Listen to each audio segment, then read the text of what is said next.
All right, some of these tops are just a flat head. And actually, it looks like that's the way you can put it in, is you put this one on.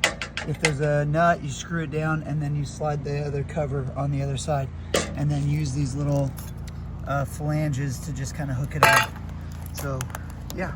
Now that the end caps are off, we labeled each piece, so it's 2 to 2 and 1 to 1. So that way you know which way they go all the way around.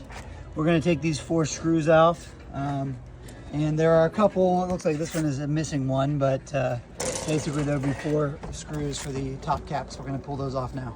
This is what it looks like after you unscrew one of the boards. You just pop the cap off. It just kind of rests, flat on the corner pieces. All right, now I'm just gonna unscrew the jet and the skimmer box, and we'll go ahead and just remove that. After removing the front plate of the skimmer basket from these screws, there are 2 screws on the inside that hold the skimmer basket onto the wall. So we'll take those 2 off.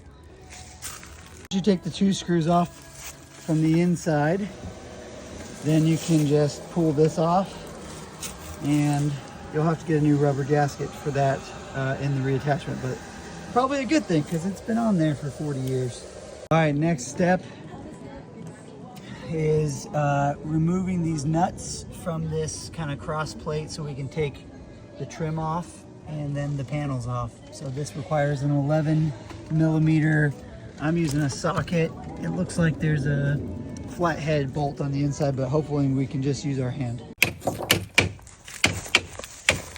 So this is just tapping the top cap.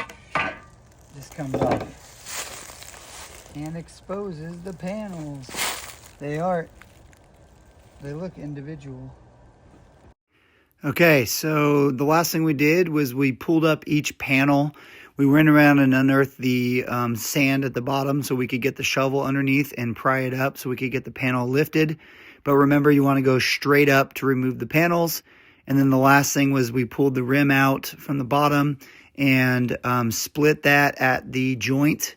So you could place those down at the rim and then place the panels into it and slide the panels back into place. Good luck. Enjoy your pool.